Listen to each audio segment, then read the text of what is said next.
Mindset, le podcast. Bienvenue dans Mindset, le podcast où l'on parle de résilience, de force mentale et des ressources qui nous aident à surmonter les grands défis de la vie.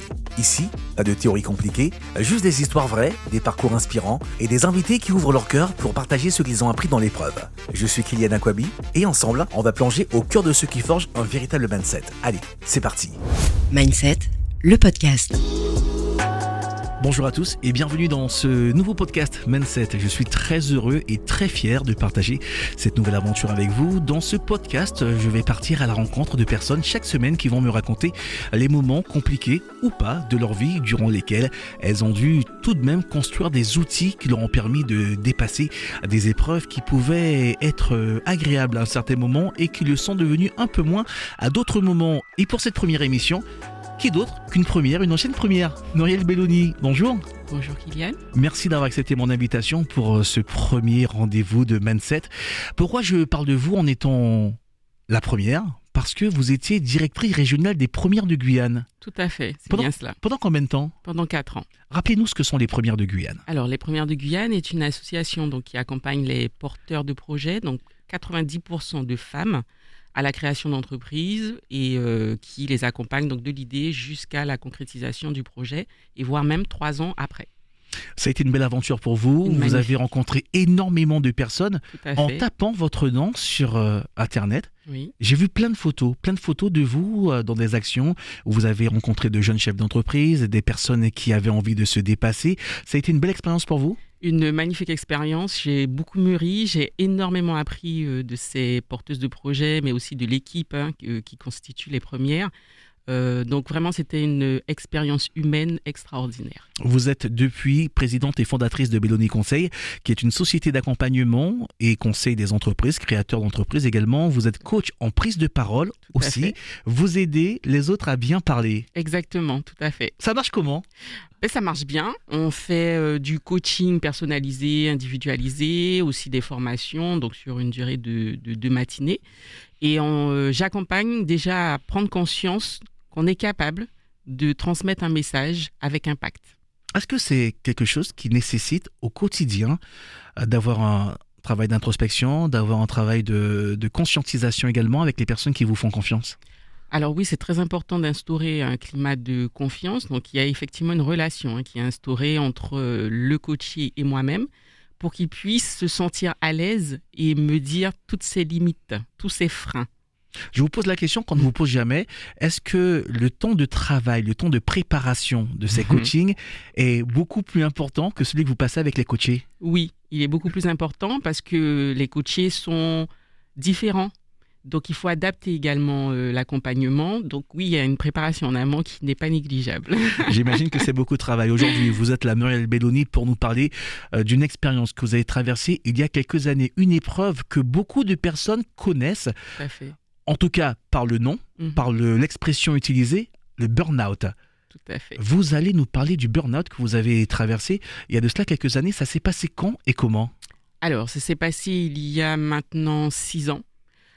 Puisque j'étais salariée donc dans une entreprise et je suis d'une nature très investie dans ce que je fais et auprès des personnes avec qui je travaille. Et il est vrai que, ayant été représentante du personnel, j'ai beaucoup écouté et, faute d'expérience peut-être, j'ai absorbé également beaucoup. Et le fait d'avoir énormément absorbé les problématiques des autres a fait qu'à un moment donné, elles sont devenues miennes. Et j'étais saturée. C'est vraiment le mot, j'ai été saturée. Et j'ai commencé à faire un burn-out, mais je ne m'en rendais pas compte. Donc, épuisement, irritation, je m'énervais pour un oui ou pour un non. Et en fait, la prise de conscience relative, parce que c'est quand même un cheminement de prendre conscience réellement de ce qui nous arrive, ça a été que j'ai commencé à me sentir fatiguée, à ne plus arriver à me concentrer. Je me disais, c'est pas normal. Ça pour me vous, c'est de la fatigue. Pas. Oui, voilà, je me dis. De la très grosse fatigue. Voilà, c'est de la très grosse fatigue. Je me dis, je cumule quand même pas mal d'activités. Ça doit être dû à cela, donc de la fatigue. Donc, je me repose. Je vais voir le médecin. Le médecin me dit, la tension est quand même très basse. Madame Belloni, il faut vous reposer. Donc, je dis, OK. Il me donne 2 semaines. Je dis, tout ça ? Je dis, mais non. Pour vous, 2 semaines, Madame Belloni, à l'époque, c'était inconcevable ? Jusqu'à maintenant, ça reste inconcevable. À part part, si je me dis que je pars réellement en vacances, que je me déconnecte, c'est tout à fait concevable. Ouais. Mais c'est compliqué de se dire que je suis arrêtée pour 2 semaines. 2 semaines sur place, arrêté. Exact. Est-ce que quelque part, quand le médecin vous dit, Madame Belloni, 2 semaines de repos, quelque part du repos forcé, Mhm. pour quelque chose que vous n'avez pas encore identifié, C'est ça. pour vous qui est juste de la grosse fatigue, remet quelque part en question les engagements que vous aviez? Alors, je dirais pas forcément que ça remet en question l'engagement, mais c'est plus un questionnement intérieur. En se disant, mais pourquoi tu es aussi fatigué? Mhm. Est-ce qu'il faudrait que tu lèves un petit peu le pied? Est-ce que tu fais effectivement trop de choses, comme on me le dit très souvent? Un petit clin d'œil à mon époux. Mais c'était vraiment plus une remise en question intérieure. En me disant, bah, je comprends pas trop, mais bon, je me dis, c'est de la fatigue, avec 2 semaines de repos, ça va aller. Ça ira. Oui, ça Bon, va ça aller. va passer. Oui, ça va passer. Et au fur et à mesure, je vois que non, je suis de plus en plus fatiguée, je suis de plus en plus énervée. Et c'est un jour, mon époux me dit, pourquoi tu cries comme ça sur un de nos fils? Je dis, mais je crie pas sur lui. Il me dit, oui, tu cries sur lui. Je dis, mais non, je lui dis ça, il comprend pas. Il me dit, non, tu te rends peut-être pas compte. Et c'est le fait qu'il m'ait dit, tu ne t'en rends peut-être pas compte, que là, ça fait quand même un petit déclic chez moi. Je me suis dit, effectivement, il y a des choses qui sont en train de se passer. Je ne les contrôle pas et je ne m'en rends pas compte.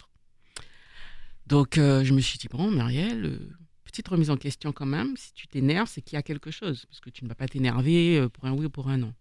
Bon, ça fait son petit chemin, mais sans réellement avoir d'impact sur le quotidien. Et je dirais peut-être 2 mois après, je suis toujours en arrêt. Ah oui, on est passé de 2 semaines à 2 mois. À 2 mois. Toujours en arrêt, je perds du poids. Je ne mange plus. Là, j'ai très, très, très peu d'appétit. Je mange parce que ma mère et mon époux me veillaient au grain, mais je n'ai aucun appétit.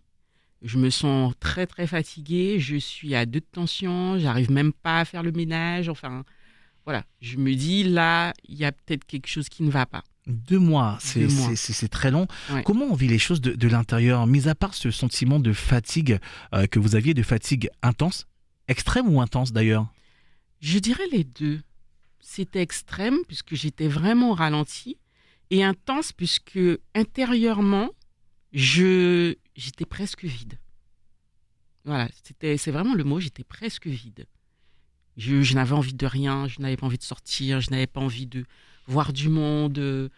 Et c'est de là, je me dis, Muriel, toi qui es quand même quelqu'un d'assez vivante, qui aime profiter, qui aime sortir, voir des gens et échanger, c'est pas normal. Bon, et je vois aussi le regard inquiet de mes proches qui me disent, mais tu manges pas, regarde, t'as perdu du poids. Et je n'osais même pas regarder combien j'avais perdu. Parce que je m'en rendais compte dans mes vêtements, en fait. Ouais. Et un jour, c'est un de mes fils qui m'a dit, maman, tu es malade. Et je me suis dit, pourquoi tu me dis ça? Il me dit, parce que je vois que tu n'es pas en forme. Et là, je dis non, si mon fils me dit que je suis malade, il faut que je fasse quelque chose. Ça veut dire que sans le retour extérieur des personnes qui vous côtoient, des personnes qui vous connaissent, la situation, vous la preniez au sérieux, mais vous n'auriez pas eu le déclic, l'envie d'aller chercher plus loin? Je pense que ça aurait peut-être été beaucoup plus long, Ouais. parce que quand on est dans cet état, on a du mal à réfléchir. Pour vous, c'était passager? Oui, Ça allait passer. mais bien sûr. Je suis de nature optimiste. Et puis bon, après, je reste une femme. Je me suis dit, oh, bon, j'ai perdu quelques kilos, c'est bien. Ça vient. Ah, des vêtements qui me vont mieux. Voilà, je me sens mieux. Je me dis, ah ben c'est bien. Mais c'est vrai qu'au fur et à mesure donc, de la progression, donc, j'ai repris le travail. J'ai vu le médecin du travail qui m'a quand même mis à mi-temps, Oui. mi-temps thérapeutique. Qui veut dire, donc j'allais au bureau. Mais en fait, à chaque fois que je retournais au travail, je retombais malade. Ah oui. Des moments, Là, on est encore dans quelque chose de beaucoup plus poussé. Oui, exactement. C'est qu'en fait, je commençais à avoir des palpitations à l'idée de me dire que je retournais au travail. Mhm. Mais c'est pas le travail en soi. C'est tout ce qu'il y a autour du travail. Et je pense, inconsciemment, c'était vraiment le fait de me dire, on va me voir et on va venir me demander ou me dire, ça ne va pas. Qu'est-ce que tu en penses? Est-ce que tu peux faire ça? Et quand on a donné des habitudes aux gens, c'est compliqué pour eux quand on leur dit non mais je veux pas savoir ou non mais je me suis retiré de tout ça. Ah ben, les habitudes dans la vie dure généralement. Exactement. Et les gens ont eu du mal à comprendre qu'arrivait un moment, je ne voulais plus savoir. et que je n'étais plus en capacité d'accompagner. Et ça a été le plus dur, je pense, pour eux, mais aussi pour moi, parce que je suis une personne très engagée, et de me dire que je n'y arrive plus, c'était limite perçu comme un échec. Ouais. Comment on vit ça de l'intérieur? On est quelqu'un d'engagé, on est quelque part l'oreille de tous ses collègues, on est celle qui apporte des solutions à tous les problèmes, en tout cas qui apporte une réflexion complémentaire aux problèmes que les autres peuvent avoir, et d'un seul coup, on a l'impression de lâcher tout le monde. On a l'impression de ne plus être capable, et on a l'impression que même nous, déjà là, on est en train de se lâcher. Ah oui, mais complètement. Ouais. Comment on vit les choses de l'intérieur? Racontez-moi, quand vous arriviez au travail, ça se passait comment? Mais déjà, sur le chemin, j'étais en stress. Ouais. Et même, il m'arrivait de pleurer avant. Ah oui. De pleurer avant d'arriver au bureau. Donc, pour moi, c'est vrai que pleurer, c'était plus un moyen d'évacuation. J'évacuais mon stress, j'extériorisais, mais en pleurant. Pour me dire, bon, allez, maintenant, tu as tout vidé. Recentre-toi. Donc, quelque part, on essaie de reprendre le dessus. Exactement, remobilise-toi. Bon, après, c'est ma force de caractère aussi. Je peux dire, heureusement que j'ai quand même cette force de caractère, que je suis très bien entourée aussi, parce que l'entourage est très important dans ce genre de situation. Et voilà, je me remobilisais et je me disais, bon, allez, c'est bon, tu vas pouvoir, t'es une femme forte. Bon, toutes les pensées positives, les phrases positives. Bon, ça marche vraiment dans ces moments-là? Alors, je vais relativiser quand même. Quand on est assez bas, c'est compliqué. Mais il ne faut pas lâcher. Je pense qu'il faut persévérer et se les répéter assez souvent pour qu'à un moment donné, ça puisse résonner en soi. Et arrivé au bureau, je me dis, bon, c'est bon, tu reprends tes marques, tu fais ce que tu as à faire. Et paf, il y a un collègue qui arrive. Ah bah oui. Il reprend les habitudes. Elle est de retour, voilà. C'est bon, je peux y retourner. C'est ça. Et je me souviens que la première fois que je suis revenue, 2 jours après, le collègue arrive et il me dit, bon, Muriel, tu sais, quand tu n'étais pas là, il y a eu ci. J'ai dit, écoute, je n'ai pas la force, je ne veux pas savoir. Pour l'instant, je ne suis pas prête. Et je l'ai verbalisé. Tiens, physiquement, mentalement, je ne suis pas prête pour ça. Mais il entend, mais il n'écoute pas. C'est 2 choses différentes, d'entendre et d'écouter. Et il continue, il raconte. Et je sens au fur et à mesure en moi les émotions qui se mélangent, le stress, l'envie de lui dire « mais sors, mais laisse-moi tranquille ». Mais je ne peux pas lui dire ça. Parce qu'au final, à cette époque, j'ai préféré faire passer l'autre avant moi. Parce que je me dis, s'il vient me voir, c'est qu'il en a besoin. Donc, c'est compliqué de faire un choix entre soi et l'autre qu'on estime avoir besoin de soi. Ouais, plus que nous d'ailleurs, on priorise les autres. Comment vous avez réagi à ce moment-là? Parce que vous êtes quelque part en train de descendre, vous vous sentez être en train de descendre, vous voyez que le rapport que vous avez aux autres n'est plus toujours le même, vous ressentez également et vous entendez l'inquiétude de vos proches. On fait quoi dans ces moments-là? À quel moment il y a eu le déclic pour se dire « Ok, il faut que je fasse quelque chose de différent, il faut que, quelque part, je sauve ma peau ». Alors, il y a eu plusieurs déclics, mais pour beaucoup de mamans, je pense que ce sont leurs enfants. Donc moi, ça a été mes enfants. Puisque je me suis rendu compte aussi, le fait d'être à la maison, que j'étais beaucoup plus présente pour eux. Parce qu'effectivement, quand on travaille, on a des horaires de bureau, on finit à 18h, les enfants sont à la garderie, on les récupère, dépêchez-vous, mangez, les activités. Donc tout se fait à la cadence militaire en fait. Exactement, tout est millimétré, orchestré. Et ça a été un premier déclic quand même de me dire, il faut peut-être changer certaines choses, Muriel. Changer certaines choses, voir tes priorités et me dire que mes enfants sont vraiment ma priorité et seront toujours ma priorité, bien évidemment. Et partant de ce principe, je me suis dit, bon voilà, il faut mettre des choses en place pour me sécuriser moi. Donc, comme j'ai développé aussi des problèmes d'estomac suite à mon burn-out. Donc, ça impacte également sur le physique. Oui.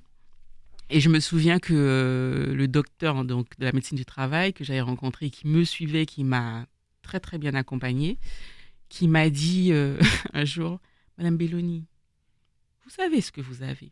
Vous savez ce qui crée tout ce que vous avez. » Parce qu'en fait, je ne mettais pas de mots dessus. Je faisais les constats, mais je ne mettais pas de mots. Elle me dit, je sais ce qui fait que vous êtes toujours malade. Et une fois que vous serez sorti de ce cadre, et quand elle m'a dit sortir de ce cadre, parce qu'elle ne voulait pas que ça vienne d'elle, et je lui ai dit, oui, je sais, il faut que je quitte mon travail. Elle m'a dit, mais de toute façon, vous ne pouvez plus y rester. Parce qu'en fait, ce lieu de travail est synonyme pour vous d'angoisse, de stress, d'apport trop important de votre personne. Et c'est pour ça que vous perdez du poids, vous n'arrivez plus à manger, vous avez des douleurs à l'estomac, puisque j'ai même à un moment tellement des douleurs que je n'arrivais plus à manger. Tellement, dès que je mangeais, j'avais des douleurs. Donc, je suis partie en métropole, faire des examens. Vous avez eu peur pour votre santé Oui, à ce moment-là? là, à ce moment-là, oui. Vous avez pensé à des choses beaucoup plus graves? Oui, à un cancer. Ouais. Oui, j'ai pensé à un cancer. Je dis à mon mari, je vais mourir. Bon, j'ai joué ma drame un petit peu. Mais plus sérieusement, oui, j'ai quand même eu peur en me disant, j'ai pas envie d'être malade à vie. Donc, il faut vraiment que je reprenne ma vie en main et que ceux qui me causent problème, que je l'écarte du chemin de ma vie.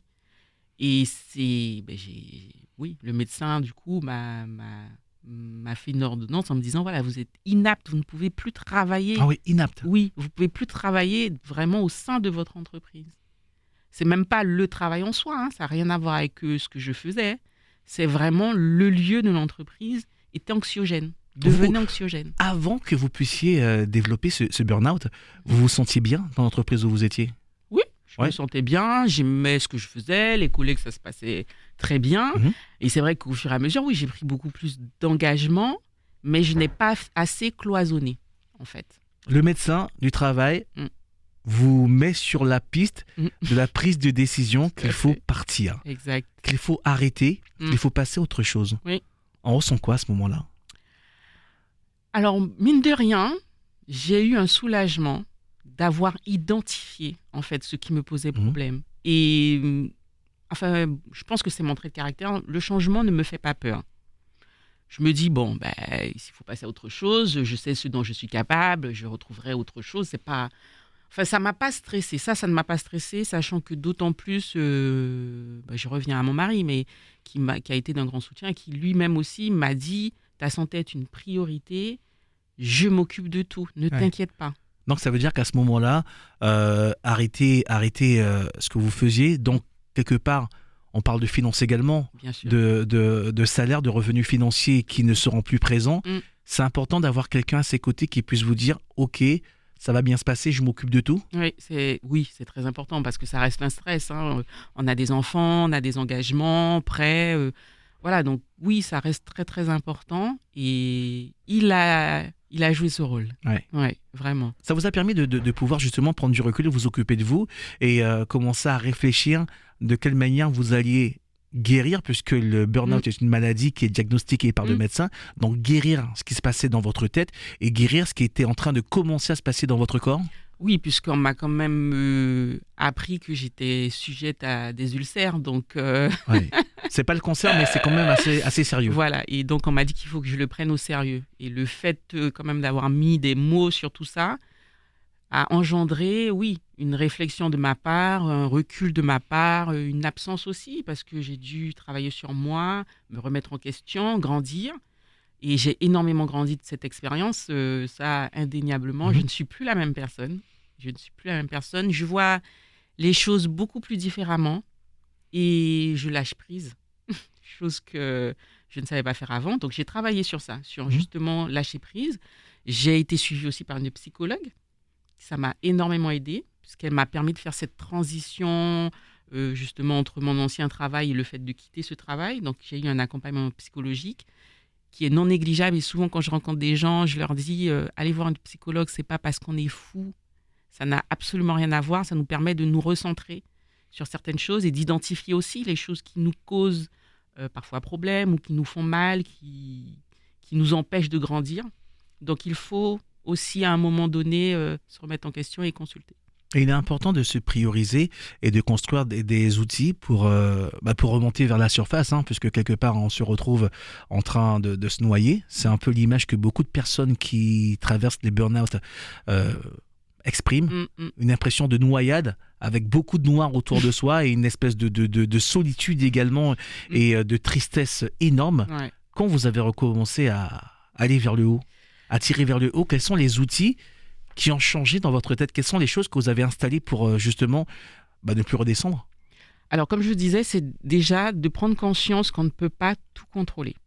Et de se dire, Ah, c'est dur ça. ah oui, mais une fois qu'on a compris ça, ça change la vie. Mais vraiment, c'est de se dire, j'ai un impact sur ce que je peux, sur ce sur quoi je peux agir. Les choses sur lesquelles je ne peux pas agir, ça ne sert à rien que je me stresse, puisqu'au final, je ne peux rien y faire.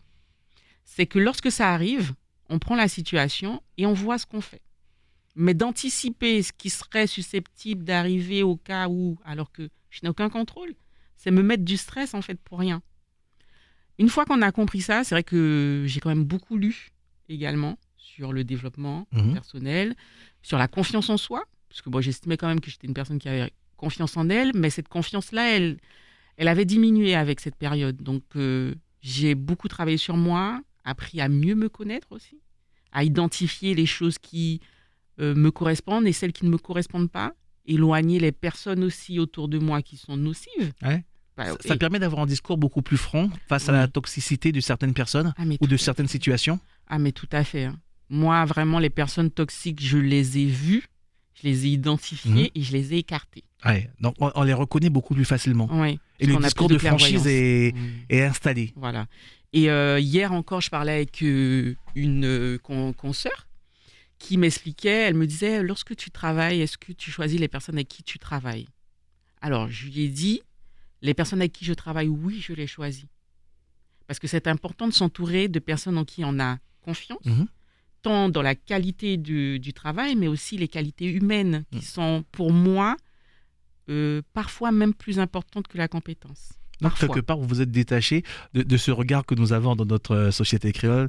Côté nous, qui a fait comparaison, parce que si qu'a fait comparaison, parce qu'il n'est pas mis à l'âge, il n'a pas envie de travailler. Non. Il faut se détacher de ça. Oui, parce qu'en fait, c'est une question de paix. La paix intérieure est très importante. Et je pense que dans le type de travail qu'on fait, que ce soit vous ou moi, c'est important d'être en paix. Parce qu'on a tellement de choses dans la tête. Alors, s'il faut polluer notre esprit avec des choses négatives ou qui n'en valent pas le coup, ce n'est pas la peine. Quelle est la chose ou quelles sont les choses les plus importantes que vous avez pu apprendre de vous lors de cette épreuve? Les choses les plus importantes que j'ai pu apprendre sur moi. Là où peut-être vous vous êtes étonné en vous disant « Waouh, je suis capable de ça, j'ai développé ça ». Alors, c'est de prendre conscience que je suis capable de plus que ce que je fais. Ça, j'ai vraiment pris conscience de ça. Et de me dire que j'arrive à dépasser des peurs qu'avant, je ne pensais pas arriver à dépasser. Vous aviez peur avant de certaines choses? Oui. Ouais, vraiment? Bah, jusqu'à maintenant, ça m'arrive d'avoir peur. On n'a pas l'impression qu'on vous regarde. Quand on discute avec vous, on n'a pas l'impression. Mais si, j'ai des peurs. J'ai des peurs comme tout le monde. Hein. Je suis comme tout le monde. Ouais. C'est juste qu'en fait, on apprend à appréhender ses peurs. Et j'essaie de les identifier et de comprendre aussi pourquoi j'ai peur de certaines choses. Bon, il n'y a qu'une seule chose, je sais, j'aurai toujours peur toute ma vie et ça ne changera pas, ce sont les rongeurs. J'ai essayé, mais ça marche pas. Ça marche pas. Ça marche pas. Mais non, plus sérieusement, lorsqu'on travaille sur ses peurs, on arrive à dépasser énormément de choses. Parce qu'il faut comprendre ces peurs, il faut comprendre pourquoi on a peur, qu'est-ce qui nous fait réellement peur. Et si c'est une image qu'on a de soi-même, qu'on voit dans ses peurs, c'est de travailler sur cette image. Et donc moi, j'essaie vraiment, systématiquement, d'identifier mes peurs et de travailler sur mes peurs, de les comprendre. Est-ce que ce travail d'introspection, justement, sur vos peurs, a été inconfortable? Oui, ça l'est très souvent. Est-ce que vous avez vu des choses qui, parfois, en tournent la tête pour ne pas en prendre conscience? Alors, je ne tourne plus la tête, mais je vais peut-être prendre plus de temps à travailler dessus. Puisque oui, il y a des peurs liées à l'enfance sur lesquelles on travaille, donc qui sont quand même très ancrées puisque c'est lié à l'enfance. Donc je vais prendre le temps de travailler dessus. Ça va être plus long, mais je vais quand même le faire. Parce que je sais que c'est nécessaire pour que j'avance. Et comme j'ai envie d'avancer et aussi d'être un exemple pour mes enfants, d'apprendre à surpasser ces peurs, ne pas voir tout ce qu'on ne connaît pas comme un obstacle. Parce que l'inconnu, on a souvent peur de l'inconnu, mais l'inconnu, c'est un challenge. Et moi, comme je leur dis, mais c'est pas grave, tu connais pas, tu vas découvrir. On y va quand même. Oui, il faut y aller. Plutôt que de voir l'inconnu comme une pièce sombre, sans lumière, voir comme un espace lumineux où il y a plein de choses à voir. Très belle image, oui. Ah bah, je retiendrai cette image-là, tiens. Je vous l'offre. Oui, c'est gentil.